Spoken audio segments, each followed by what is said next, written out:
Oke, Assalamualaikum warahmatullahi wabarakatuh. Nama saya Muhammad Fatan Harian, NIM 102424000025 dari SIKC 2405 akan mengerjakan tugas pendahuluan dari matkul kuliah pemodelan proses bisnis. Itu pertama kita akan membuat dari visual paradigm ya. Kita akan membuat yang namanya tuh BPMN. Jadi pertama kita buat project dulu, new, lalu misalnya TP PBB Warteg Bahari create blank project. Wait, agak like bentar. Oke, lalu kita langsung ke diagram, kita new, lalu ke BPMN karena kita disuruh buat BPMN tentunya, yaitu business process diagram. BPMN itu business process management and notation.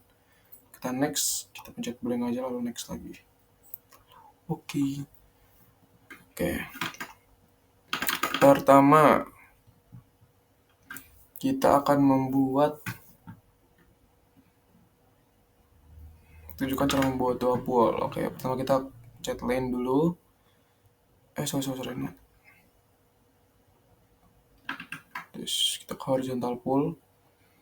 Maka pool ini kita namain dulu. Namanya Warteg Bahari. Sip. Oke, lalu kita klik kanan, kita akan add line dulu. Lalu kita add line lagi buat menjadi dua line, jadi satu pool dua line. Gini.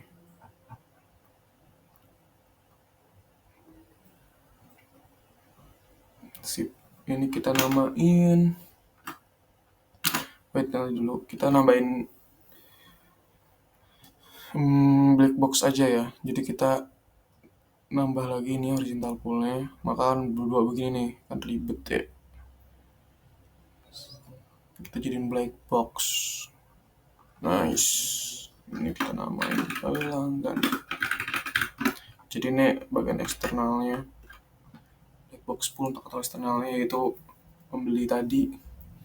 Lalu tunjukkan cara mengatur panjang pendek slide. Nah, untuk itunya kita ke pinggir sini nih, kita klik kanan di sini, lalu ke presentation option auto stretch-nya kita off-in. Jadi kita bisa secara bebas gedein kecilin ya. Nah, segini aja cukup mungkin. Oke, lanjut ke next lagi. Tunjukkan cara mengatur panjang pendek tadi udah. Tunjukkan cara membuat diagram BPMN sederhana.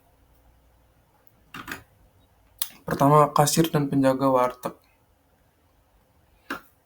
Kita ubah kasir penjaga warteg. Oke, tadi langsung ke start event aja. Ini boleh kita gedein di sini. Itu ada pembeli datang. Pembeli datang. Kita lagi yang kena kegedean tuh teksnya. Maaf banget sebelumnya karena ini udah terjadi ya cara gedein kecilnya. Karena tadi file nggak sengaja korup, jadi saya buat ulang lagi. Lalu tambahkan task di sini. Menanyakan pilihan lauk dan sayur. Aduh. Ini kali ya. Lalu kita buat task lagi. Pertama kita buat task dulu biar gampang ya. Menyiapkan makanan.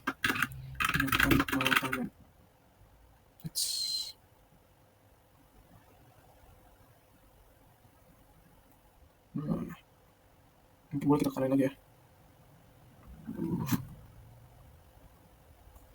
Nah, sip. Terus menyalakan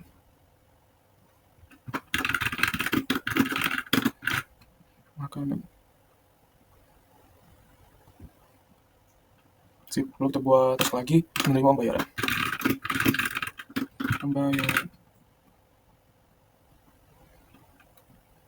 Oke, lalu kita masukin dulu ya. Kita masukin sequence following dulu. Ini menyiapkan makanan. Lalu menyerahkan makanan. Kita lupa masukin end eventnya. Menerima uang. Untuk end event itu makanan sudah dibayar oleh pembeli.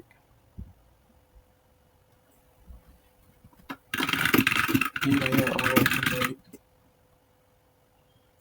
Dikit enak. Nah, baru kita masukin end task. Makanan udah deh. Lalu kita masukin memilih lauk dan sayur ya. Kita masukin ke message flow-nya. Itu pertama kita ke text box-nya dulu. Kita buat di sini. Memilih lauk dan sayur. Oke, kita pilih ke tengah. Text box lagi. Menyampaikan lauk dan sayur yang dipilih. Menyampaikan sayur dan lauk yang dipilih. Oke, udah. Next-nya menerima makanan. Oke, nice. Benar deh. Menerima makanan. Lalu yang terakhir, melakukan pembayaran.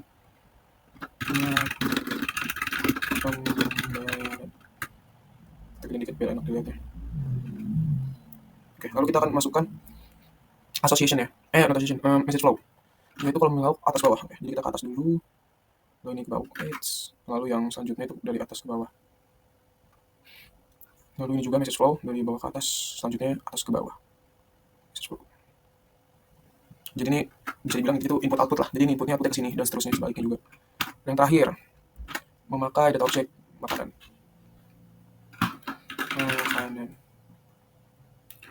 Nah, yang ini buat garis putus-putusnya baru pakai association. Nah. Lalu jangan lupa di sininya ada direction-nya ya. Itu kita ke to. Karena kalau dari from itu dari sini. Dari inputnya bukan ke outputnya. Oke. Wait. Nah. Klik kanan lagi, direction ke to lagi. Lalu selesai.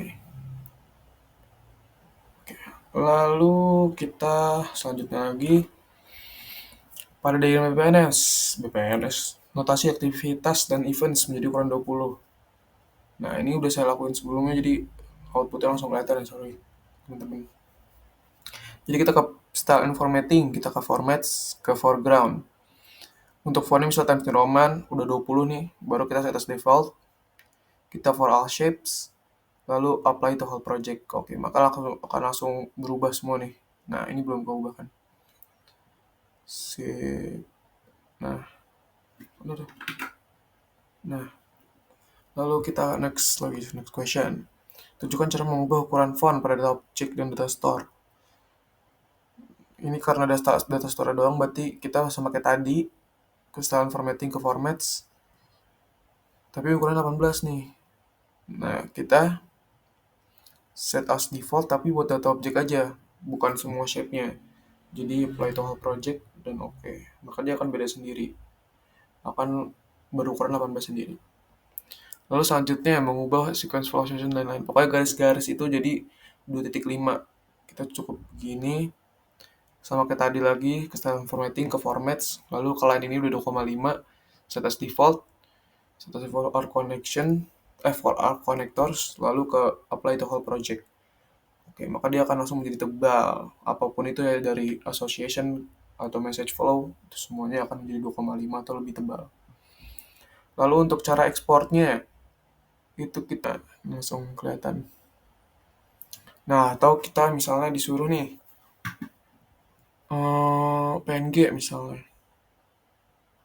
Kita bisa juga ekspor lagi kayak tadi, misalnya as image gitu. Ini kita juga bisa ke high ya, misalnya maksimum nih yang tadi. Sorry, saya ulang aja. Itu yes misalnya. Kita open file lagi. Nah, kayak begitu. Lalu misalnya mau yang PNG biar belakangnya backgroundnya nggak ada, misalnya without background nih. DPI misalnya maksimum biar kualitasnya jadi bagus. Lalu kita ekspor. Kita open file nih. Jadi kita bandingin dua-duanya. Wait.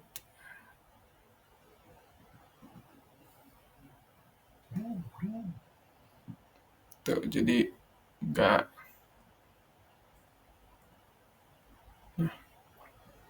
Jadi ini perbedaannya, ini PNG, ini JPG. Lebih bagus PNG ternyata ya. Kelihatan dari sini ya. Oke. Sekian dari saya. Wassalamualaikum warahmatullahi wabarakatuh.